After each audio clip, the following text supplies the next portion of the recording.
Expert Authority World, I wanted to kill that one too because I have so many great guests on. I have Chuck Hogan here today, and we're going to be talking about relationships and how they relate to business. And I'm just like, I want to bring him up. I want to bring him up. We were having a good conversation before we started, and I can tell you this guy's the real deal. And I already feel better because of talking to him, just the short exchange we had right now. And just how he, I'm going to shut up. You're going to love him, Chuck Hogan, right after we thank our sponsor. Every business needs a book, including yours. Visit freebusinessbookpublishingcourse.com today to learn the 7 steps to publish and promote your nonfiction lead and profit-generating business book in 8 weeks. Once again, that's freebusinessbookpublishingcourse.com. Here he is, ladies and gentlemen, Chuck Hogan. Chuck, how are you feeling today? Oh, outstanding. Thank you so much, Mario. How are you feeling, brother? I'm feeling better. I honestly meant that. Like I'm feeling like you're so energetic and optimistic and upbeat, and I'm like, "Oh my gosh, the world isn't full of people that are down and out." Like, yay. Thank you for the reminder because relationships are important, and it just feels like people don't want to live their best life, or they might want to live a life they want to get through, or just like Mm. they're there, but it's like you made that comment about playing big versus playing small, and it's like I really can't. There's so many things I want to ask you, but why do you feel so many people just are like, wow, for lack of Yeah, better words? it's a great question. In today's society, there has become this marginalization of self, and people are really living in their presence for one of two reasons: pain and pleasure. Most people aspire to live in pleasure and to have all these beautiful things in life: love, connection, growth, contribution, successful careers, great relationships. Yet so many people are dimming their own light, and they're actually living in a very small space because they feel safe. This 10 million year old monkey brain is looking to make sure that we're safeguarded. And so it says, ooh, if you get too big, that's a ton of exposure. If you make too much money, people are always going to be asking you for stuff. If you are too flashy, then, oh, you're just grandstanding, and that's just ego. And I go, last time I checked, you get to live one life. And unless you're a Zen Buddhist and you're coming back as a butterfly or a doorknob or something else exotic that you desire to be, I would offer that live today, honor today, make sure that you are living the most robust and full life you can at this moment, because tomorrow's not promised to anyone. And we don't get a crystal ball that's going to manifest everything that we get to engage in. That's a choice. So I heard this saying, and I love this: if you never have a target, you're always going to miss because there's nothing to shoot at. You're not even taking a shot. Well, there's no guarantee in life that you're always going to hit the bullseye. Yet, if you never take a shot, or even worse yet, you don't even have a target that you're aspiring to meet or move towards. And I'm going to frame it in a slightly different way, Mario. Most people are afraid of feeling the way that they feel they need to feel most often. Why do you think that is? Disappointment. They have this manifestation that they get into analysis paralysis, and they start comparing against other people, and they're going, if I only had the opportunities that they had, if I only had the resources that. And I go, well, last time I checked, you can Google freaking anything. And so you have ultimate resourcefulness. And now with Chat GPT I and was just Canva, gonna make a joke about that. listen, it's, you don't even need to manifest. You can actually borrow from the best and the brightest. And on top of that, honor yourself. The biggest lies that people are engaging in aren't the ones they tell others. It's the ones that they believe themselves to be. Anything that you state after, and this is from Jim Quick, anything after I am, that's who you are. That's your identity. And there's a lot of people who have marginalized themselves. And in fact, we can even test the theory. So if you were to ask someone, how are you doing? Not how they're feeling. Even in the proffering of the question, You when we caught ask that, someone didn't how they're, you? oh, I listen. And the reason for that is when we ask people how they're feeling, then you're going to get a response that actually comes from their unconsciousness. they're actually connected to their emotions and feelings. I go, okay, well, I could be a little tired. Me, I feel great. I feel amped. I'm so excited to be here with you today. And if someone asks me how I'm doing, that's a cognitive response. It's like, oh, I do a lot. I'm a busy guy. You doing back-to-back interviews. And I'm like, oh, I know Mario's a busy guy. So here's the truth, though. You're a culmination of who you be and not who you do. We have a family motto. And this really came from both sets of grandparents, ironically, in different ways. But the saying personified is, you can be doing your best, but never being your best. When you're being your best, you will always do your best. So there's a presupposition that when you're living in self and you don't make yourself wrong, you'll do the best that you can at that time with the resources that you have access to. And no one can ask you to do more than that, ever, in any facet of life. Because that's a choice. You get to be who you are, as long as you're honest with yourself. And so we don't why enter aren't more into people honest? Well, there's this, and we hear this terminology used quite often, which is imposter syndrome. And oftentimes where does that people originate from?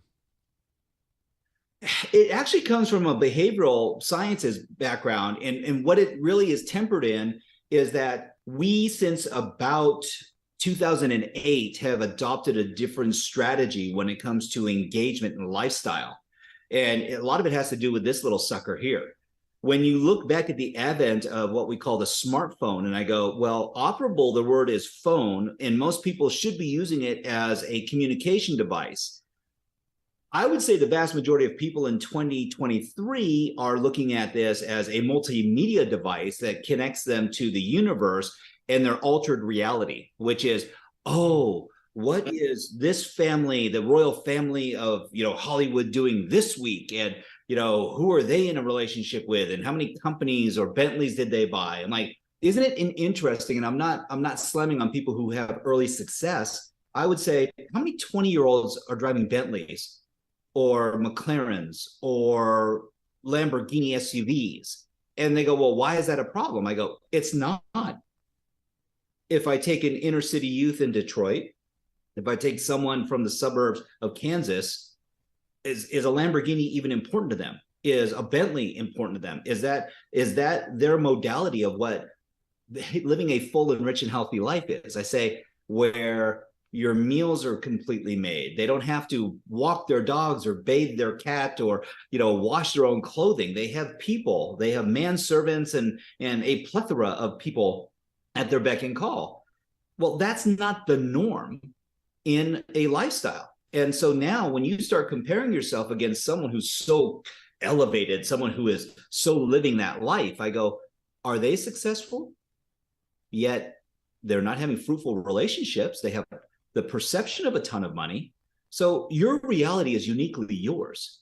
And I would that I just have to pause you right there. I love that you're saying the perception of it, because they may or may not even own it. Well, and this is where we don't know what the truth is. What we know is the perception of truth, that this is what's represented: a big house, a big car. We can name a number of celebrities who've gone down those railroad tracks, and now some of them are incarcerated. Some of them have had run-ins with several I'll say government entities that have 3 initials in their name.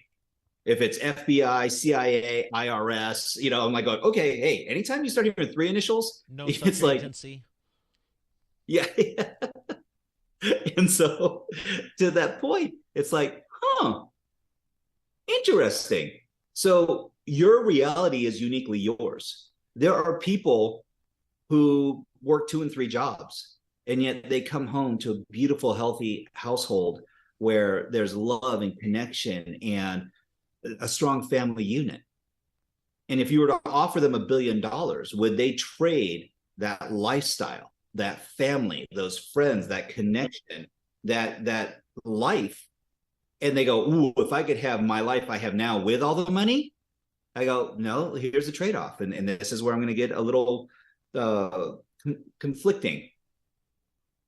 Anything that you attain ever in life comes at a cost, irrespective of what that cost might be. So if it's time, energy, intention, guidance, focus, prosperity, connection. I said, there is a cost and currency for every amazing, beautiful blessing you have in your life.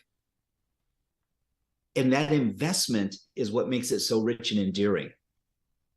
That who you are now is the culmination of where you lived in the past. So if you're a business entrepreneur, I guarantee you that there are entrepreneurs that haven't hit a home run every single time.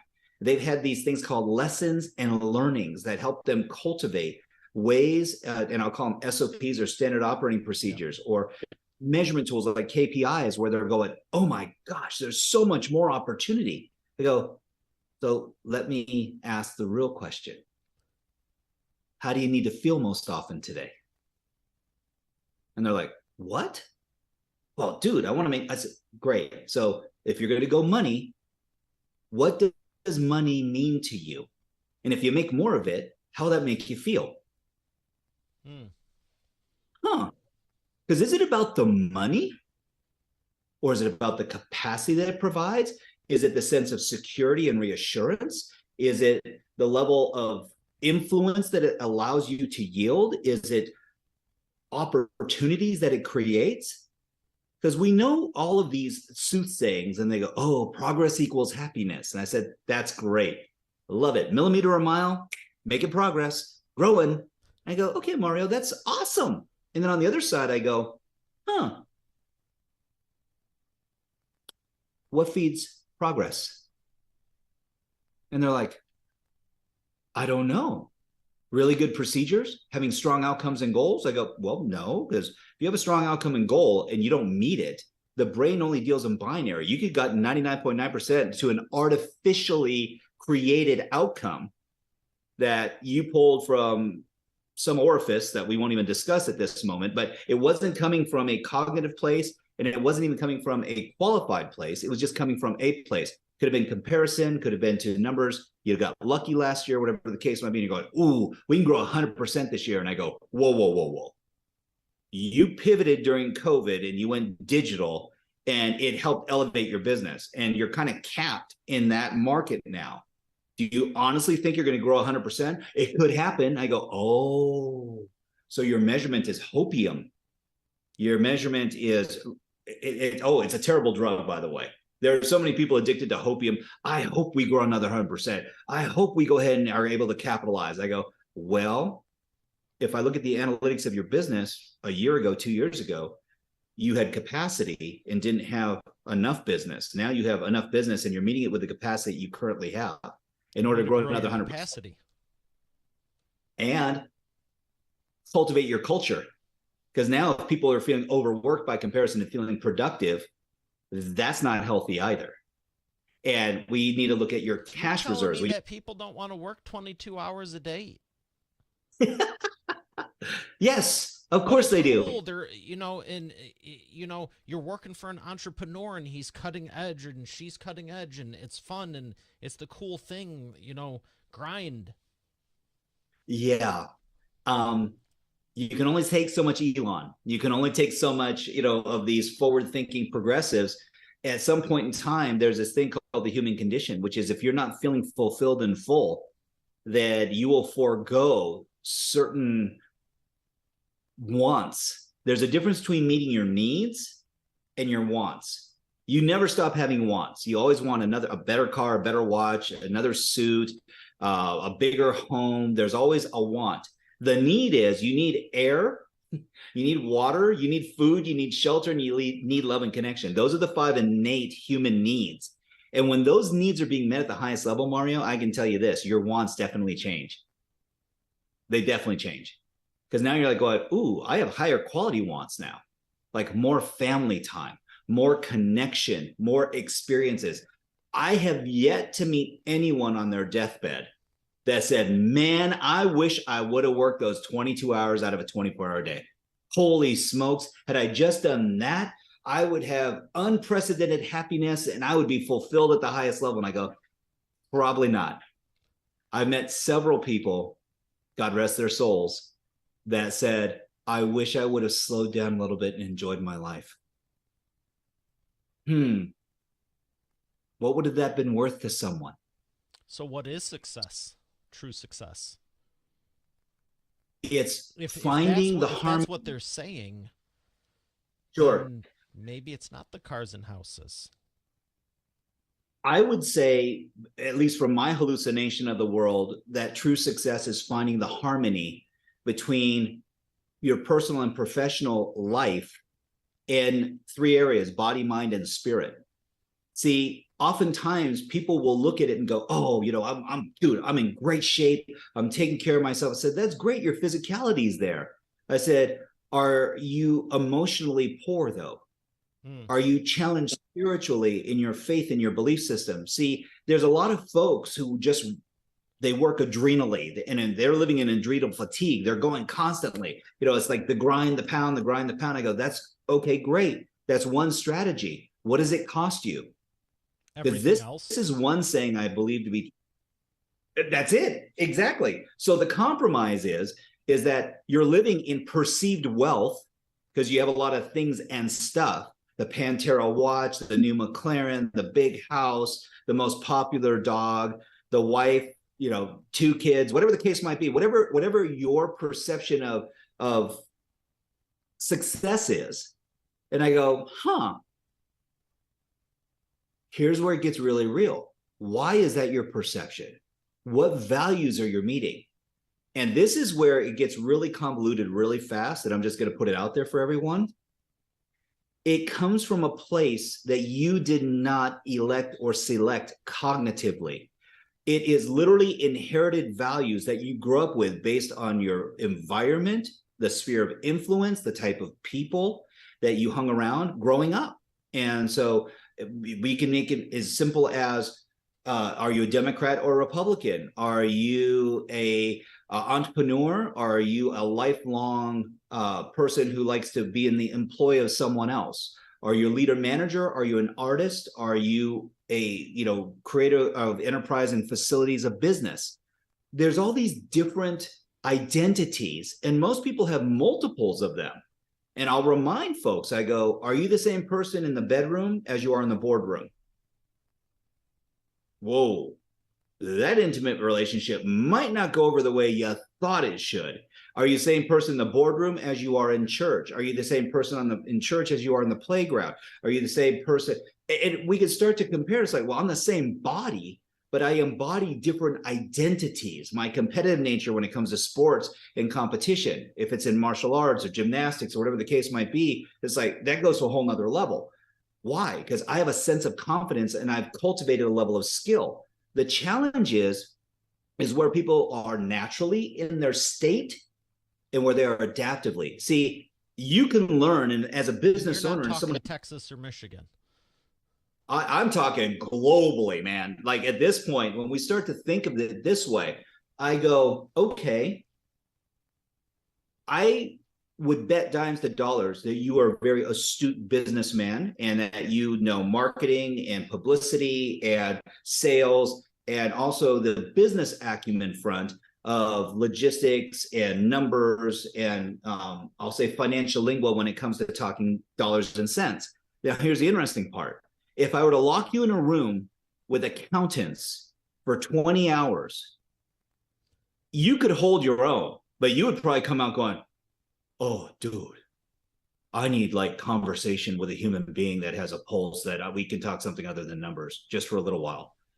How about those Detroit Lions? How about the Tigers? How about it's like, dude, fill me up with something other than financial lingo. Why? Because you can do anything adaptively. It doesn't mean that you're going to enjoy it. And there are Mm. people who are living an extremely slow death because they feel like I got to get my head wrapped around these numbers. I have to be the one that can actually go ahead and do the accounting and the marketing and the sales. And I go, whoa, time out, Sybil. There's like 15 different personalities that are wrapped up in this unique body. And it doesn't mean that all of them fulfill you. So I when we start to, appreciate the compliment sincerely. My first thought wasn't get me the hell out of here. I literally was like, that would be, I wasn't even thinking about that. My first thought was, that would be awesome. There's not a doubt in my mind we'd have a book done at the end of it that would be killer. Amazing. See, and I love this because now your brain goes to possibilities. And But you're so probably right. I would probably want more food and drink and at least a nap and like some other things like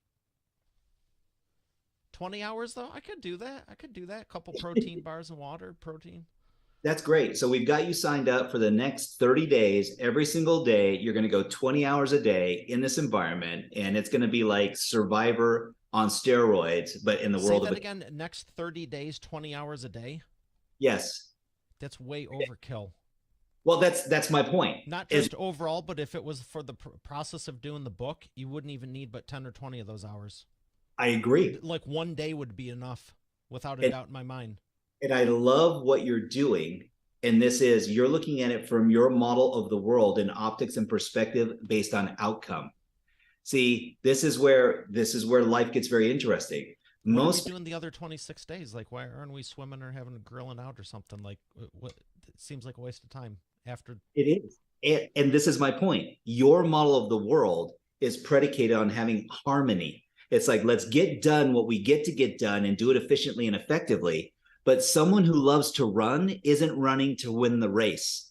They are running because they love to run and whatever they see along the way. So people that are involved in bookkeeping or accounting love numbers and numbers love them. And they're not doing it to impress you or get to an outcome or goal. They're doing it because this is what they do and who they be. You and I are looking at it going, we could do the numbers too, but I'm not filling up. They go 30 days, 20 hours a day. Yes. And you're like going, oh, heck no. No, no, no, no, no, no, no. We're on the lake. We're taking the boat out. We're going jet skiing. We're going to parasail. We're going to barbecue. And we're going to have a grand time. This is where people's different definitions of fulfillment come into play. And it's one of the reasons why we need a multiplicity of different personalities. And if you use DISC or any kind of associative behavioral, exactly, we can start to see the proclivity that people have and what actually fills them up. That makes such a big difference when we know, oh, they're task oriented. Oh, they're people oriented. Oh, they're introverted. They're extroverted. It's like going, What do you think about ambiverts? Interesting. That is a different terminology. Can you give me a summation of that? It's both. Okay. So, because I think most people are either extroverted, introverted, like one's higher than the other, but ambi can. Right. So I would say that there are people that are great representations of this, and thank you for that, the clarification. I'm considered in DISC model a hub, which is kind of in the center of all of them. And so what that means is operationally, I've cultivated a very high level of comfort. I am by definition a highly functioning introvert. And people go, wait, what? I said, yes. So why is that important to understand? What fills me up is being around authentic, real people. And it doesn't mean it has to be 15,000. It means a handful of people with great conversation where we're sitting down and connecting and getting close. I find so much more enriching than being on a stage in front of 15,000 people and expounding information. And they go, oh, but you're so connected with. You can do that. Pardon me? You can do that, though. You're not afraid to do it. Correct. And so operationally, I've learned that I can cultivate different identities where for a period of time, I can be in that state and embody that version of Chuck Hogan that allows me to be present and deliver that kind of information and energy. And I've actually learned how to sustain it for very long periods of time, where I'm in a flow of energy with people, receiving and giving, having full sensory acuity, where people go, I swear you looked at me and you smiled. And I said, I did. And the person next to you and the person behind you and the person to the left of you and the person to the right of you. And they go, yeah, but you were talking directly to me. And I said, well, there were some modalities where I'm using visual, auditory, and kinesthetic anchors all simultaneously where it connects to you so that I'm not just dealing in a visual world. I'm not dealing in just an auditory world or just a kinesthetic feeling world. Is that my privilege is to get to connect with everyone at the highest level in that engagement. And when you know who your audience is, now it makes it so much easier. But what if you don't know who your audience is? Yeah, how do you find who your audience is? So you start to elicit audience engagement, and you'll ask a question and say, hey, by a show of hands, show me who's here under force and not of their free will. Who was dragged here? Okay, how many people are here are excited to be here? I go, okay, great. So now I know those people that are introverts, extroverts. They're like, oh, because the extroverts like, oh, dude, I had to be here. I had to be here. This is me. This is who I am. And then introverts are like, oh, dude, yeah, my partner dragged me here. It was like, I'm doing this under protest. I go, I feel you. I feel you. Okay. Now it's like, whoa, this guy's like me. Twice if you want to leave, you're under duress. Exactly. Like, put your blue light on so we can actually see who's in duress at this point. And it's interesting because, to your point, part of this is that I have a very simple ideology, and that is I'm not trying to impress anyone. I don't know more than anyone else. It's more of I seek to be a good man. I heard Mike Tyson say this in an interview, and it really resonated with me, Mark. I mean, I must admit.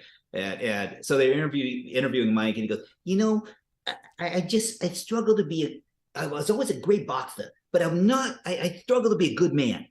He goes, boxing's easy. You hit somebody, everybody has a plan until they get punched in the face. He goes, then you respond. He goes, but for me, he goes, I struggle with being a good man, and I found out how to be a good man when I was in prison. Now, I will go on record as saying this. I don't need to go to prison in order to aspire to find out how to be a good man. I will say that I admire the fact that as a gifted athlete, and anyone who saw Mike in his prime, I mean, even to this day, he's 50 some odd years old. I don't want to get hit by the man.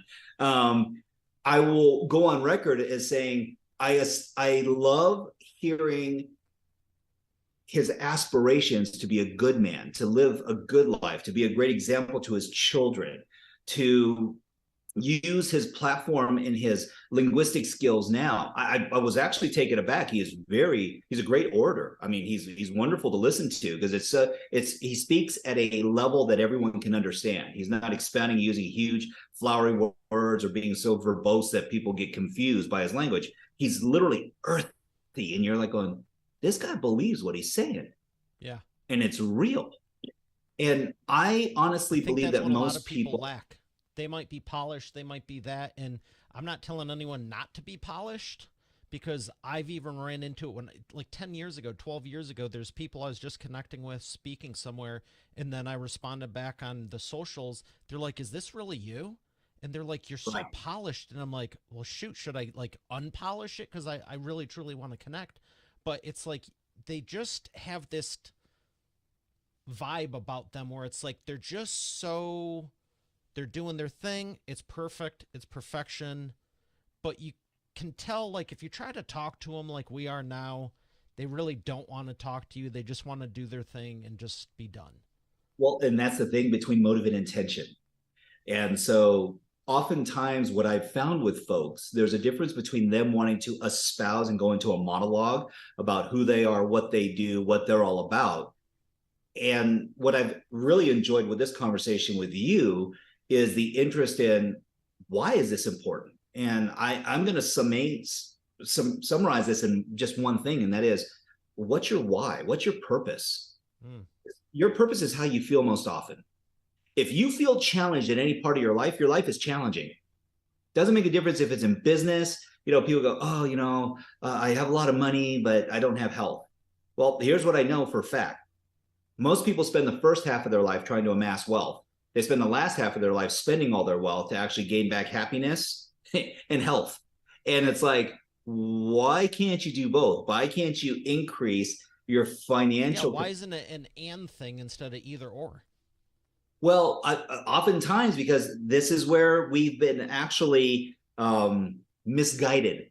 And in fact, we may have heard these soothsayings when we were kids growing up. You can do anything you put your mind to. And I go, that is absolute bahooey. Your mind is a computer, and it deals in binary, zeros and ones, black and white. It does not applaud gray area at all. In fact, for being gray matter, it doesn't like gray solutions. And I go, this is not really prudent. So why? Well, when we link body, mind, and spirit, I know a lot of people that They'll go, just fake it till you make it. Come on, just fake it. Just do it as if it already happened. Be like Stuart Smalley. Look in a mirror and just say, I'm happy and I'm gregarious. And by golly, people like me. And I'm like, God, you don't like your freaking self. How are you going to explain to someone else that they should like you when you're just faking it and your body knows that you're faking it? You're telling yourself a story and you're like, oh, I'm just going to do what someone else does. I go, okay, this isn't like buying stocks. If you were a fly on the wall of Warren Buffett's office, you go, zzz, okay, he's buying Wells Fargo today. Guess what? I'm going to buy Wells Fargo. And I go, okay, you might make some money. You might lose some money. But here's the difference. He has the context of why he's doing it. You can see what he's doing, but maybe it's because he knows he has the other 19 companies in the out of the 20 that in 5 years from now it's going to context. Yes. It's yes. Insight. And I love you, man, because you're making my point for me, which is awesome. And that is what makes him happy isn't the same thing that makes you happy. And so when we follow these socialites, these influencers, that, they're driving the Bentley, the Rolls Royce, the Lamborghini, the Maserati. They're in the private jet. They are, doing couture in Italy and meeting with Gucci. And I go, great. That's awesome. That's good for you. That's wonderful for you. And I go, the average person has never been to Italy. The average person is not traveling on personal aircraft. The average person isn't buying a $450,000 car. To them, that's a house. And they'd much rather have a home that would increase their level of happiness rather than spending it on an automobile that depreciates. So when we start putting it into context, it's like, are we following role models that actually have the same values that we have? Oh, I'm a loving, kind, giving person. I said, great. When's the last time you wanted for anything? Anything. And you're not talking about the newest iPhone or Samsung? I'm talking about when's the last time you had to pick between paying your electric bill or buying food for your pantry? And people are like going, that's real. Or, hey, gas is up 75 cents a gallon. I can't put a full tank of gas in this week. So we're going to have to. I was teasing somewhat, but I remember hearing, like, if you think America's horrible, go anywhere else. The poorest people here have satellite dishes, garages, two TVs, cars. Listen. So I use the iPhone example because it's like, oh, we're so poor. I only have an iPhone, whatever one generation ago was. And it's like, really? Sleep in a car.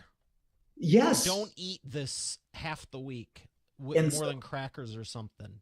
This is where we get really real, really fast, because we have this identity in the United States that it's the land of opportunity. I said, you are blessed beyond measure. You have so many opportunities that should you decide, and you don't need to go to Harvard or Yale or Cornell or, Michigan State to have they're all great schools.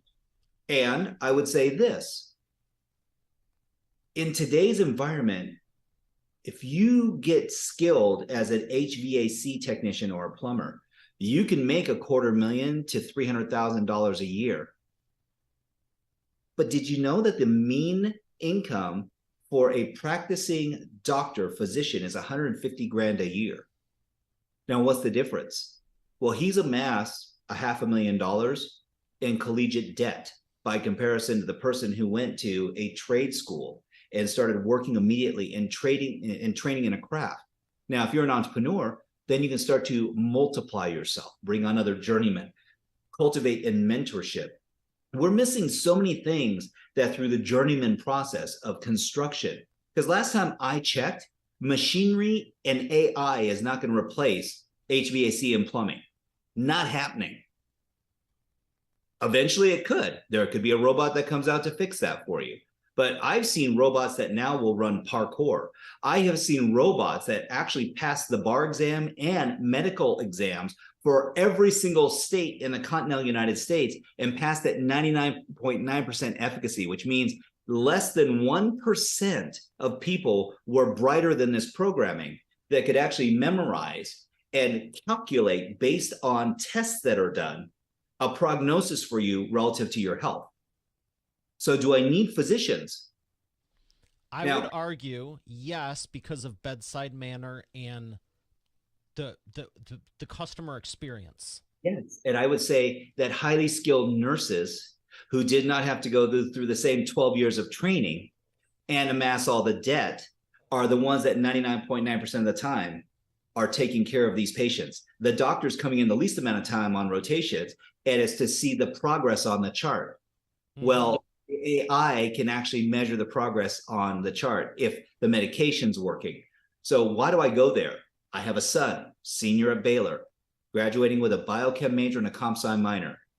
Brilliant kid. Thank goodness he has his mother's brain and heart. True story. Now he's graduating. He was going to go pre-med. My wife and I talked him out of it. Because for the next 12 years of education, by comparison to going into deep tech of nanotech technology and robotics, to look at actually curing cancer, which in the next 3 to 5 years with CRISPR is going to be a reality. They've mapped the human genome. They can actually figure this stuff out now. So why do I go there? Technology is advancing, Mario, at such a high rate that it's changing the optics and the metrics with which we look at what society is supposed to be like. By 2026, 65% of all industries will be disrupted by AI. The trucking industry is already going to be disrupted by unmanned vehicles. This is not some vaporware. This is reality. If people think, just look at Starlink. Elon Musk is launching, what is it? Some insane number of satellites every single month. His goal is to wrap the Earth in a network of satellites that you will be able to have connectivity on your cell phone, internet, the whole 9 yards. If you thought he's a rich man now, wait till he takes over global influence, where Twitter is streaming to your phone in the Kalahari Desert, in the middle of the Atlantic Ocean. And people are like, oh, That's wait. what one of Facebook's goals years ago might still be. They were testing stuff out. They wanted everyone on the planet to have an account. Absolutely. And so to the point where they actually promoted it in schools. They wanted you to have a Instagram or Facebook page. And it's like, oh, wait a second, this kid's in third grade. What business does he have on being on Facebook or Instagram? The point in being is because it has to do with influence. And right now, the highest level of education is digital. Most kids don't get books. They get digital files. They get downloads. They actually get computers that are issued by the school that are locked down to the point that the only data they can get is what's sanctioned through that enterprise. That's it. And I'm like, what? So, what do you think's going to happen? Do you think everyone's going to be in the business of AI and how to manipulate it for their niche and use it? Or do you think I actually believe in the after human 2026, 2030, like what's going to be left that's not AI? So there's a couple metrics to this. I know Elon Musk has been very concerned about AI and its proclivity to grow so quickly. So let me put it into these terms to give you an idea of expansion and growth ratio. AI 30 years ago was a grain of rice. I'll use Chat GPT. So if that's a grain of rice sitting on my palm, Chat GPT 3.7 from a year ago is this entire room I'm in, which is about 20 by 30, filled from ceiling to floor with rice. That's the culminated intelligence that it actually effectively went from.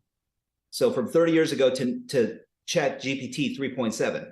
Chat GPT 4.0 is the entire Tarrant and Dallas-Fort Worth counties combined, filled 40 feet high with grains of rice. That's the cumulative knowledge that it is amassed in a year. Watch what happens in the next 6 months to a year. I was going to say, yeah, the next 12 to 24 months are going to. The level of growth and expansion in computer programming, you don't even need to know how to code right now in order to write an app. There is an AI that will take your outcomes and goals based on the current models of C++ or Python Java, or Python. yeah, the whole nine, and it will write an app for you where it used to cost you 100K to have that done. It's nowhere near that cost. People that are going, American Eagle, it's going to put companies like this that do web design out of business, because now you can go onto Canva and all these other platforms, WordPress, and you can actually have all the prompts. All you could say, hey, it has the best website designer working for Microsoft or Apple or whomever, in that style, right? And energetic, engaging with business prompts to go ahead and take mammoth action to solicit and elicit sales and retention of it will write you the entire freaking script. And then you can go on 11 Labs and sample James Earl Jones' voice, or Samuel Jackson, or Lawrence Fishburne, whoever you want, Morgan Freeman. And now all of a sudden, Morgan Freeman is giving the pitch for your entire pitch deck. Well, when the universe was created, you're like, oh, wait, what the heck? Now, you might want Mike Tyson. I would prefer not. It's ludicrous. Well, I saw this thing coming. And you're like, oh, no, time out. Okay, it's like, but here's the ticket. Who has the intellectual property for their voice? You put it out for public consumption, and now there's AI that can match it. And I'm like, okay, wow, this is getting a little crazy. And then you have an AI lawyer debating it. And hey, it already passed the bar, 99.9% efficacy. So it knows the law better than most attorneys, and can actually scrub every case study, every file that any assistant, paralegal could create an argument for. And I go, what's the difference? I go, oh, it lacks human energy and connection. And I go, the one fail safe. Say, so what's left? It's reminded me of the movie Stealth with Eddie, and they're like, Eddie's the whole idea. And he's like, what song are you? Where'd you get that song? The internet. He's like, how'd you find it? He's like, I downloaded them. He's like, which ones? Yeah. He's like, all of them. All of them. Quantum computing. This is the point. Well, there was a case with Drake and The Weeknd, and there's a guy who's a producer, and he used AI to said, in the style of Drake and The Weeknd, put together a ballad / rap, and it produced it in 5 minutes. The songs, the lyrics, the tempo, the harmony, the music. He published it for one day and posted it, and had to take it down immediately. But it had David Guetta did something. He was testing it out at a concert for Eminem, and yes, they thought it was like an actual announcement or something, and same type of deal. It's the craziest thing. And so I'm saying now that the fear factor for people, and it's like, what do you mean? Hey, write me a ballad in the voice of Stevie Wonder, or Luther Vandross, or Bocelli, or Johnny Cash, Elvis Presley. If Elvis was still alive today, go ahead and write me, a cover of a modern song with Elvis's voice. It will do it. And the amazing part is that it's like going, does it increase happiness and fulfillment to other people who are listening to it? And at what point in time do we have this moral dilemma of, because the estate of Elvis Presley isn't being remunerated for it, that it's somehow wrong or bad? And I go,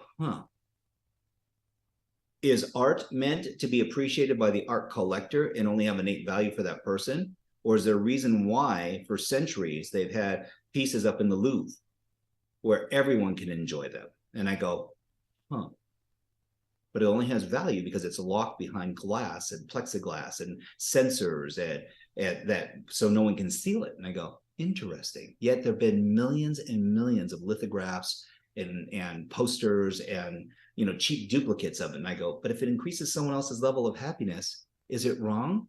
Because I actually believe that the artists, that's what their entire inspiration was, is to touch as many lives as they could with their work.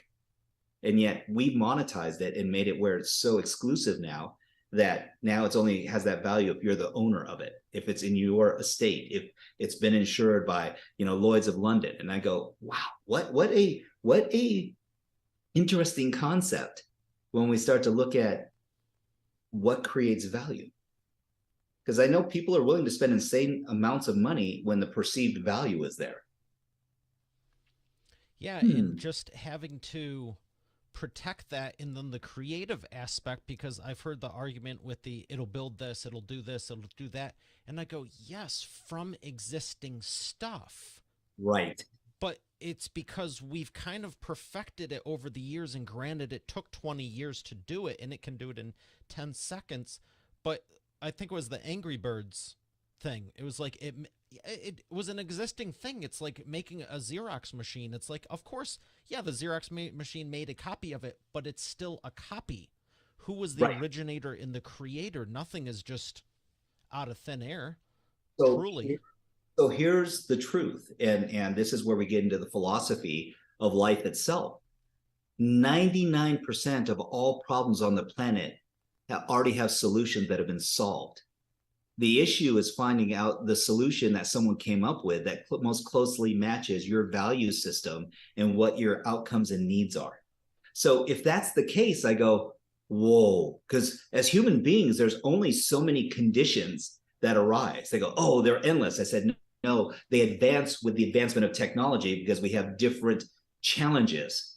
The morality is still somewhat the same in 99.9% of these instances. And I go, okay, so with a high degree of efficacy, we can actually calculate what someone's response is going to be. Now, there's always going to be outliers. There's always going to be, those mismatchers and people who are just, no, I'm weird and I'm different. I'm going to do it just to tick you off.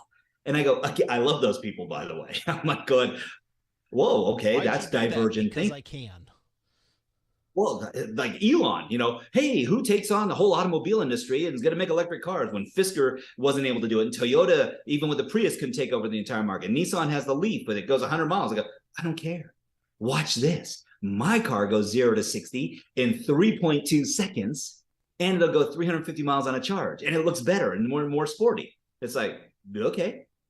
But that wasn't enough. Let's go ahead and take on NASA. I like rockets. And I want to go ahead and get us to Mars. So you know what I'm going to do? I'm going to privatize the space industry. You have to be a little out there to go after those You types don't of think it's just institutions. ambitious? Oh, I'd say it's way Ambition? beyond. I would say that it's divergent thinking because what he is doing is looking at the human condition and going, this is all temporary. What's going on now is all temporary. And he understands something that most people don't, and that is the human condition is that most humans will do what's easier than doing the hard thing to make themselves happier. So let's test the pain and pleasure principle. How many people have known that working out is really good for them? That if you want to build muscle, you do some. Everyone?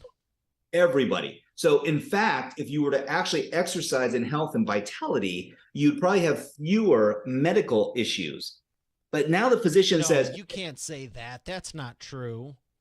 You were either with it or it's a you got.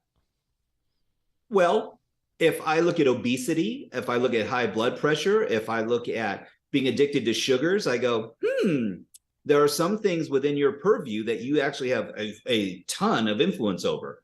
One in particular is most people don't understand that most cancers are caused by dis-ease, which means that because you are under tremendous loads of stress, your adrenals are fatigued, your cortisol levels are increasing, your dopamine levels are dropping, your testosterone is being, suppressed down because most men have been told, hey, don't take time for yourself. You have responsibilities to your family. And so now your testosterone doesn't naturally get to go back up again. You're forced to go into an estrogen building cycle, which is be loving, be kind, be a kind person. It's like, you don't have to be a jerk. There are innate needs that the physical body has. But until the physician goes, you know what? You need to take some time for yourself, go work out, have at least 30 minutes a day of moving your body, eating a little bit more healthy and nutritious, and we can get this under control. Why? Because you're hypertensive, you're borderline diabetic, and right now, if you continue on this lifestyle path, you're not going to have happiness. In fact, it's going to Yeah. shorten and curtail your life. So I actually love Simon Sinek's book, The I, Infinite I Game. agree with you. I was teasing because it's like you can't tell someone that by working out and, they know it, but they don't want to hear it. And that's not allowed. You can't speak truth. I mean, did you get that approved? Does it agree with everyone 100% of the time in every situation, everywhere on earth Right. simultaneously? Really? And the truth is, no, for you at this time, This is what's required, but you've always known it. And you knew that working out would actually make you healthier and happier. But why would I move towards happiness when I can go ahead and avoid pain? So now that the physician said, this is a must for you, I'm telling you, this is the prognosis. You've always known that had you done this, that you may not even be in this situation. In fact, that's the antidote, is moving your body and, finding moving body, mind, and spirit at least 30 minutes a day in each one of the categories. And people go, oh, so a 30-30-30 will make me happier. And I go, well, if you keep doing what you're doing now, that's what we call a slow death. Yeah, and it can accelerate what you're doing isn't working, so do anything different. It's your picture underneath where it says insanity. It is doing the same thing over and over again, expecting a different result. I would say the same thing as procrastination, frustration, depression. People like, oh, I do depression very well. It's like, well, actually, it's because you're not feeling full. You're not feeling like there's a compelling future. What feeds progress is possibilities. Whenever the human condition is that we know that there's something more, there's an opportunity. Hey, what if it could be better? Oh my gosh. But this is not a mindset. It's a heart set. Yeah. When you have the go that confidence in the future will give you power in the present. Absolutely. So one of my favorite quotes is from a very prolific movie spoken by a wise sage. And he said, yesterday is like this is going to be Straight Outta Compton or something. It's pretty close. It's actually from a children's movie. And it's the phrase is, yesterday is history, tomorrow's a mystery. So be grateful for the gift, because it's called the present. Yeah. What movie is it? I've heard. Kung Fu Panda, Master Oogway. Ah, okay. So out of the mouth of a tortoise in a children's movie comes sage wisdom. And when we take it at face value, all pain is affiliated to the past. It's with past failures, all fear is in the future of the unknown. All loving connection, all growth, all contribution, all appreciation is in this moment right now. You can't appreciate tomorrow if you're not appreciating right now. Yeah. And yet it's the same as I'll do it later. It's like you're not, when I have this, then I'll be happy. It's like you're not happy with this thing you have now that was the dream 2 years ago. Absolutely. Most people forget how blessed they are. I remind my children, I said, we weren't poor, but we were, I'll say, a working class family. My dad was in the military. My mom was a stay-at-home mom. She was a homemaker. And I use that term intentionally. She made our home. She made it a home. And I don't believe at any given point in time had more than 3 pairs of shoes that I actually owned. One was a pair of cleats, so I could play football and football and baseball. When I switched sports, the cleats went away as I outgrew them, and those became basketball shoes. But I had 1 pair of sneakers, 1 pair of dress shoes, and then whatever athletic shoes I was wearing. The other time, I was either wearing flip-flops or barefoot. Most of the time, it was barefoot. We grew up in Southern California. And so I share this with people because I look at my kids' closet and I'm going, holy smokes, who are you, Amel DeMarcos? It's like you have all different colors sneakers. You have multiple pairs of dress shoes. My gosh, you're Friday, living. And we only wear it on Fridays. And I'm like going, evening. So putting it in perspective, I have a friend of mine. He sent his son to this private school in Switzerland. And his roommate, although they were well-to-do, not like, one of the royal family's kids who were going to the same school in Switzerland. This kid was 16 years old and was going to school with his roommate that had a different Rolex for every day of the week. He's 16. He doesn't even drive himself. And back home, he has a different car for every day of the week. I'm like going, how much excess is excess? Now, why is this important? Well, my buddy finally goes and visits his son at this boarding school in Sweden. And he's like, okay, this is really cool. And he goes, Dad, I'm going to take you out to lunch. So he takes him out to lunch. The lunch bill for sushi was over $300. And he's like, going, you eat like this all the time? I go, Dad, I'm here 5 days a week, man. He goes, wait, what? Like, I'm paying for dorm food. I'm paying for campus food, not this. Well, he found out he racked up $150,000 in credit card debt on his card in one semester because he's trying to keep up with the Joneses. Or in this case, it was the, Muhammad family. And it's like, okay, this stops now. We need to have an intervention. It's not that they could have. This was your son's friend or your son? No. It was a friend of mine whose son was going to school this Okay. about Okay. 20 years ago. But I share this with you because it's one of those examples of going, you are the company you keep. And so it's not that the aspiration isn't there, but when you've never had to work a day in your life to have a different Rolex for every day of the week, a different car for every day of the week that you don't even freaking drive. You're not even there The 99.9% appreciation of the time. isn't necessarily there at all. No, it actually turns into expectation. I expect to have these things. And when our expectations aren't met, most people's expectations are falsified. They are a comparative analysis against what someone else has. And we go, I deserve that. I work as hard as they do.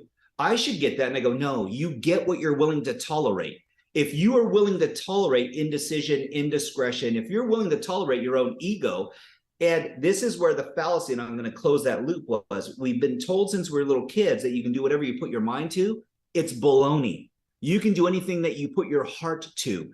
When you have a desire, when you have a need at such a high level, it creates this insatiable drive, and it drives two things, Mario, that I love. One, divergent thinking. You don't think like everybody else. You start going, ooh, what don't I see? The second part is it fuels resourcefulness, and it eliminates excuses and procrastination. Now, it doesn't mean it makes you more intelligent. This is where we go, I need to surround myself with other people that have more leader manager skills, that may be a little bit more people oriented, that might even be more of an entrepreneur than me. You are the company you keep. Yeah, because you This might is what have the idea and it might be your company and it should be, but it might not be your skill set. And well, it and might you be don't the get skill set, but maybe you're not the one supposed to be doing it. If you can author a book and speak, and you're supposed to be the visionary and CEO, like you don't need to be. Not saying you can't or there's anything wrong with it, but there's a point where physically there's only so many hours in a day, and well.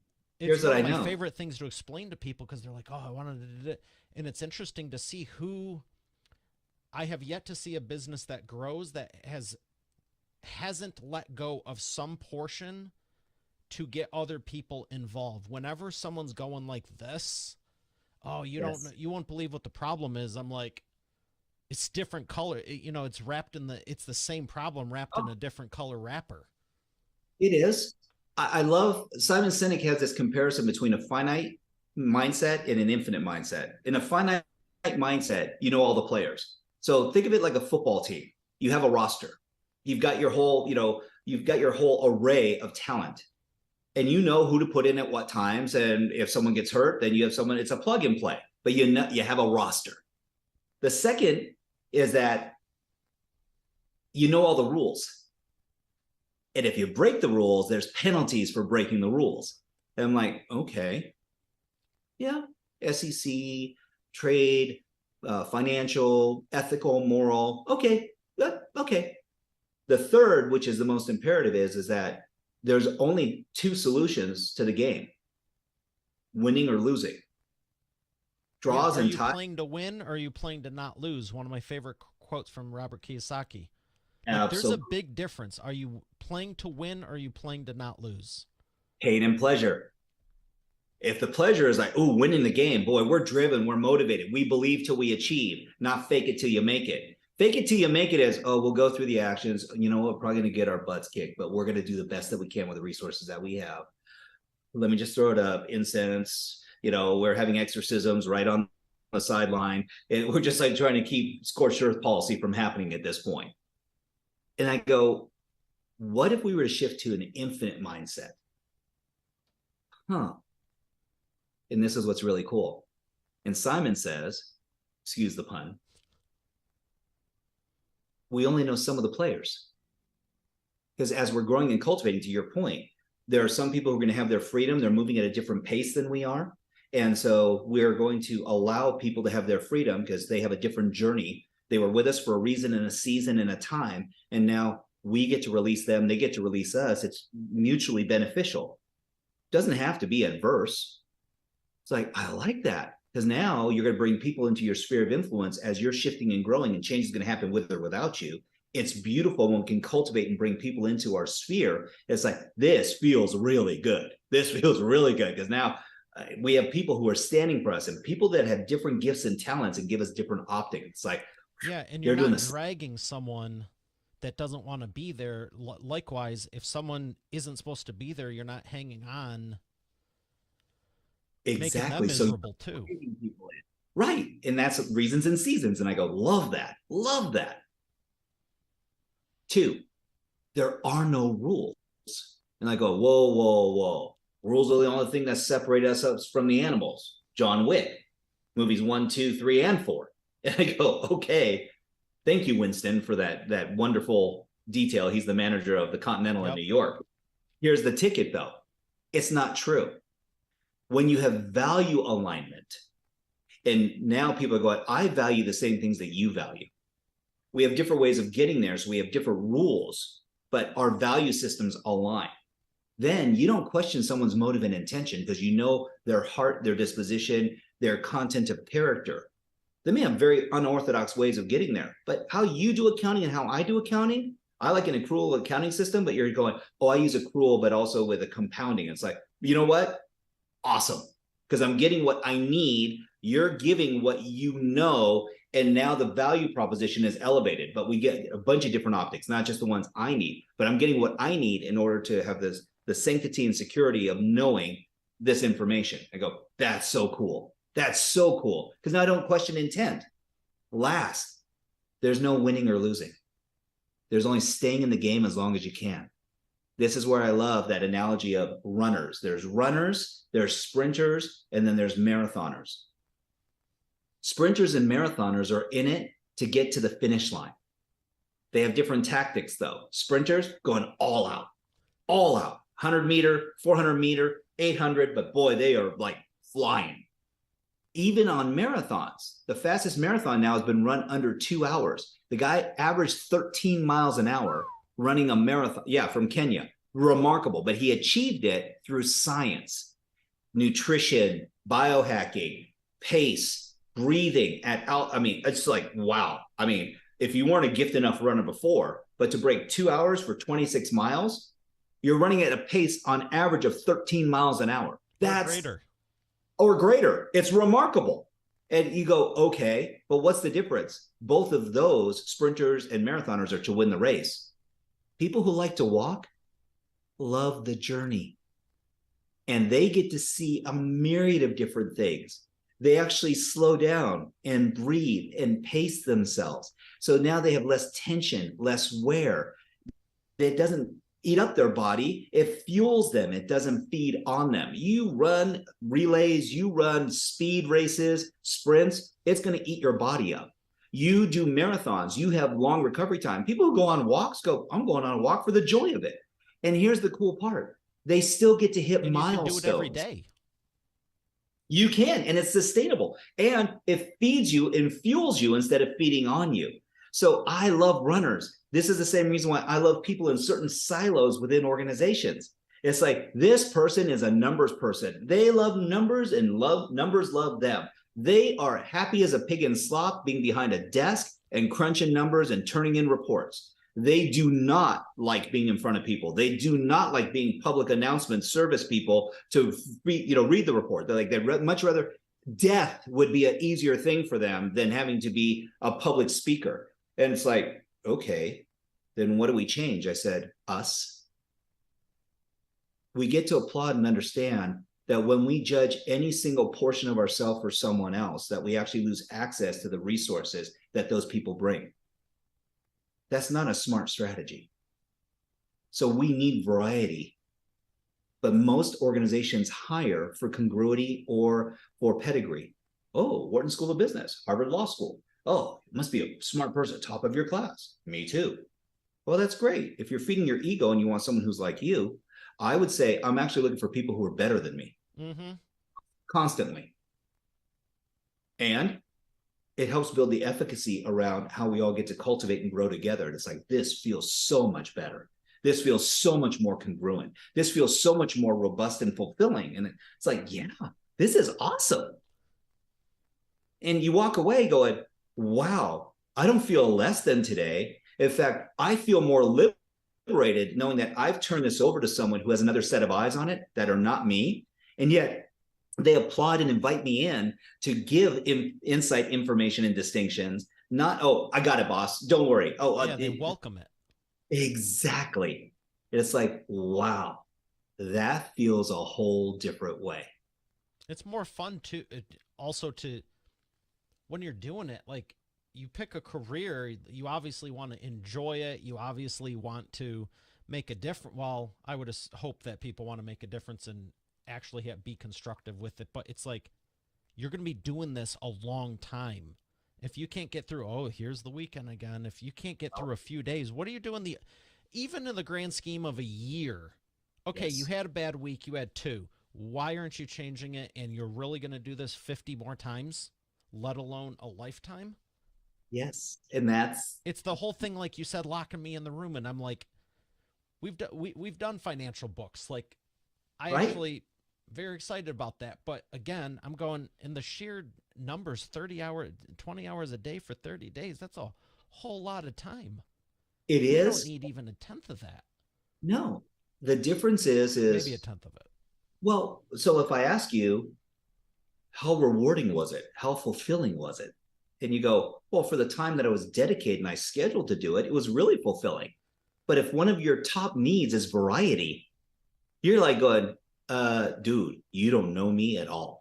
Yeah, to the point of the robots and the AI, when people are like, oh, they're taking our jobs, it's like you're sitting there going,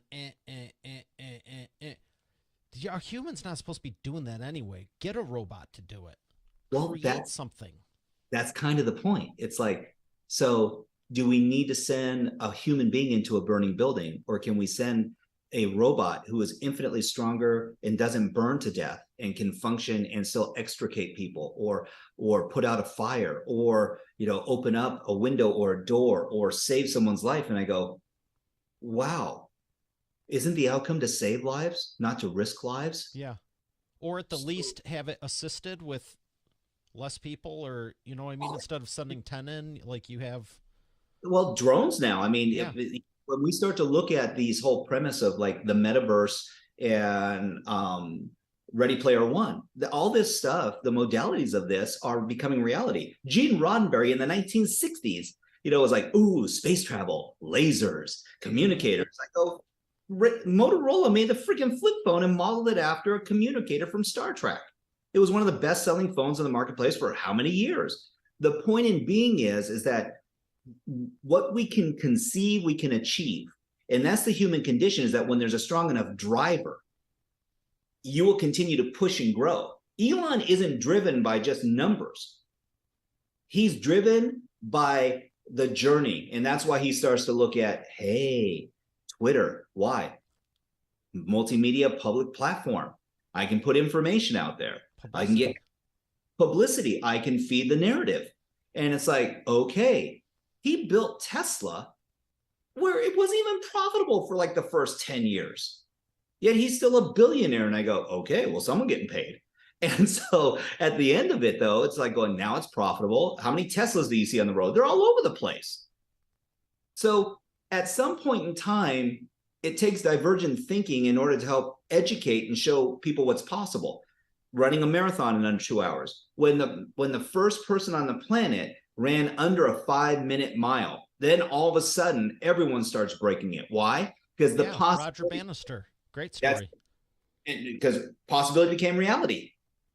So when we understand that now we're not faking it till we make it, we believe, hey, he did it. I believe I can do it too.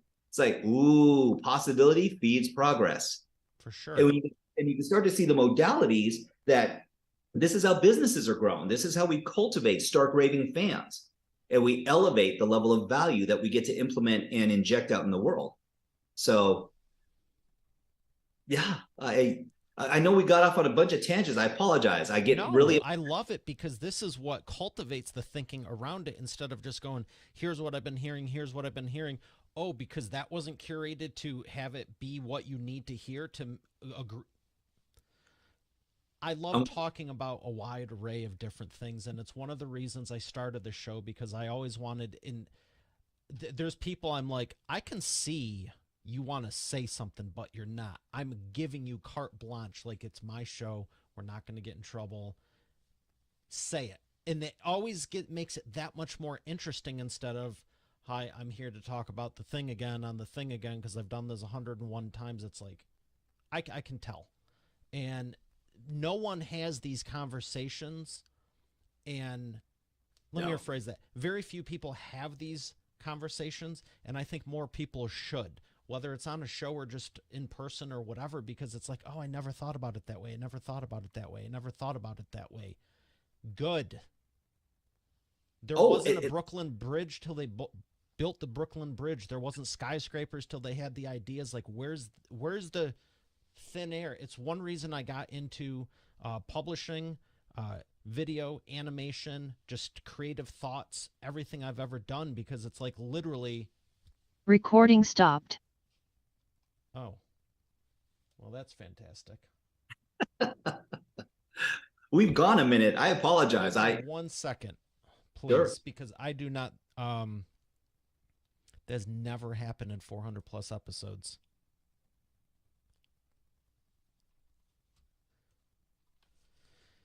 What I was saying was the people that don't want to share their thoughts and everything, it's like nothing good comes from that because you have the best minds on the planet and no one is getting better for it. Like, why do you have to be the smartest person in the room?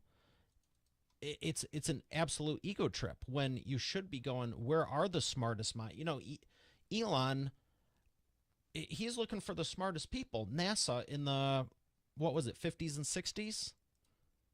They're not going, look at me. They're going, we have no clue. We need people that are smarter to pull this off.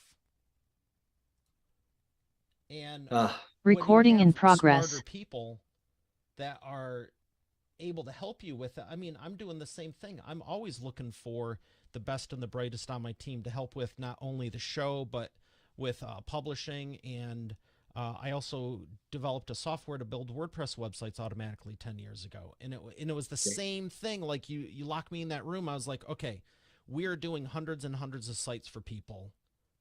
Right. Why are we doing all of this when it's the repetitive crap that you need to do, but doesn't necessarily need to be, let's allocate 4 or 5 hours for it of human, you know, like, let's put that on the creativity bin.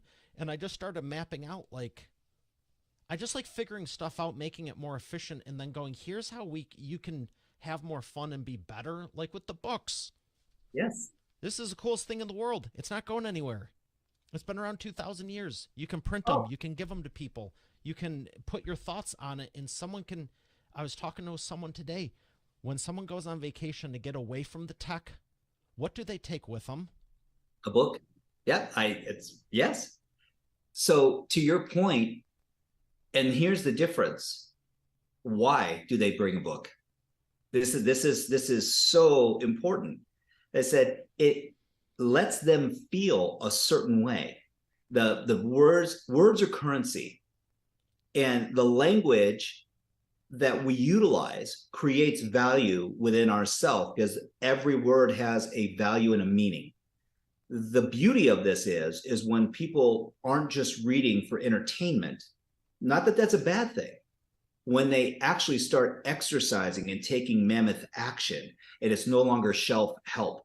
It's no longer just for a distraction. It is actually fulfilling. And it enhances their lives. And I go, okay, and that's not for me to decide or you to decide. We can put out, sci-fi, and I go, wow, well, Gene Roddenberry, it's spurred an entire generation of Elon Musks and different people now, where computative analysis and asking a computer to do something for you, it actually does it.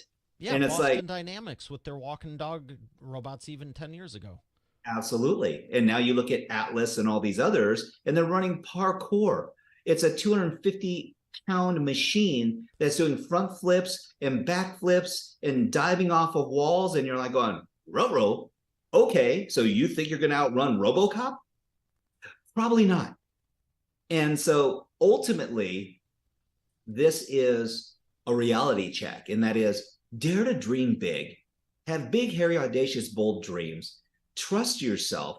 And that doesn't mean be satisfied with yourself. It means appreciate where you're at now and knowing that you're not done cooking and that there's so much possibility and opportunity ahead of you if you allow yourself to live in that gift, in that space of contribution and growth and connection and going deeper with people.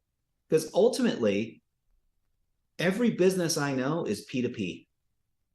You might think you're business to business, business to consumer, B2B, B2C. Every business I know is P2P, and that's people to people. Every single one of them, even if you're online. At some point in time, there's an interaction, someone's fulfilling a qualification, a need. If it's a product, services, follow-up engagement. I said, there can be programs, but there's still a person behind it. I've said that ever since I went full-time in '08, and I go, I hope you have the best automated system and technology. I mean, I built the software. Like, I wanted it better. Like, you should have that so you can spend more time with the people and focus on the customer service. At some point, yes, the email turns into a call and you have to talk to someone. Right. And so if that's in customer care, customer relations, quality control, I said, so to your point, the one thing that will never cease to exist is the human spirit in that exchange of energy. And I'm a fervent believer in this, that no amount of AI will be able to engage and create that same level of energetic connection to another living soul. And that's the human experience. That's the one thing that Asimov's rules of robotics can't, work its way around. Even Sonny and iRobot, just because you give something the ability to be able to ascertain or calculate emotions doesn't mean that it actually that it has them or is capable of sharing that same level of energy in exchange. It can mimic it, to your point. It can create a facsimile that highly assimilates it. And if you're someone that's enough for you, fine. But for most people, love is a circumstance of connection and energy. It's not just, oh, you did this for me, now I do for you. It's not that much of a horse trading or matching relationship. Love that analogy. When I was studying 3D animation, I remember learning how to do the blend shapes for the face. Like Shrek, when he goes, to your point of you're pulling from 36 to 100 or more different, you're going target, output, target, yes, output. And you can blend them real quick, and that's how they make it look natural.